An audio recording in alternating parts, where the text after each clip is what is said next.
Suot ang kanilang mga maskara, nagmarcha kaninang umagang may 100 miyembro ng grupong Anonymous Philippines bilang protesta sa patuloy umanong korupsyon sa bansa. May ulat on the spot si Sherry Ann Torres. Che? Yes, Rafi, alas 10 ng umaga pasado dito sa kahabaan ng IBP Road, nagmarcha ang mga miyembro ng Anonymous Philippines. Suot ang tinatawag nilang Vengeance Mask. Nagmarcha sa kahabaan ng IBP Road ang may 100 miyembro ng Anonymous Philippines. Vengeance Mask daw ang napili nilang pangkubli ng katauhan nila dahil pagkakaisa raw ang ibig sabihin nito sa kanila.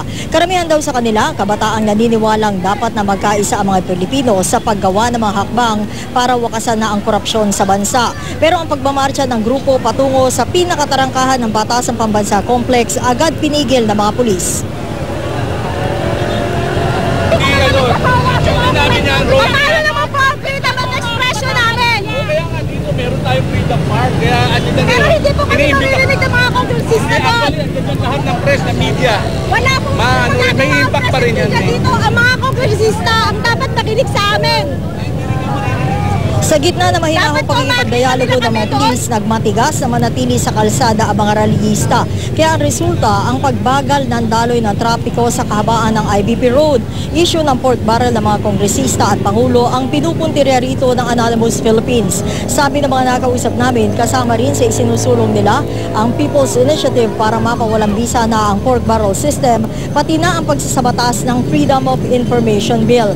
At ngayon nga sa mga oras na to, Rafi, kasalukuyan pa rin na naka-station dito sa may kahabaan ng IBP Road itong mga miyembro ng Anonymous Philippines. Kaya yung resulta, makikita nyo, ay patuloy pa rin na bumabagal yung daloy ng trapiko sa bahaging ito ng IBP Road. Samantala, yung nangyayari dito na kilos protesta ngayon, nakatagaw na rin ang atensyon o nakaw na rin ang atensyon ng mga estudyante sa magkabilang side ng kalsadang ito at pati sila nanunood sa kani-kanila mga classroom. Rafi? Siya, hindi ba nangangamba yung mga miyembro niya ng Anonymous Philippines dahil sa pagkakaalam natin ay iniimbestigahan yung ilang miyembro ng Anonymous Philippines dahil sa hacking incidents. Bagamat nagtatago sila sa maskara, hindi ba sila natatakot ngayon at physical silang lumabas?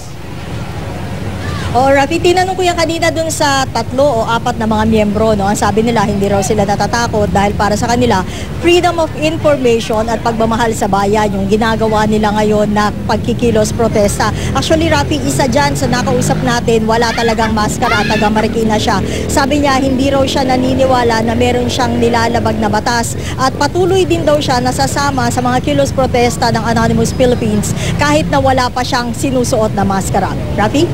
Okay, maraming salamat, Sherry Ann Torres.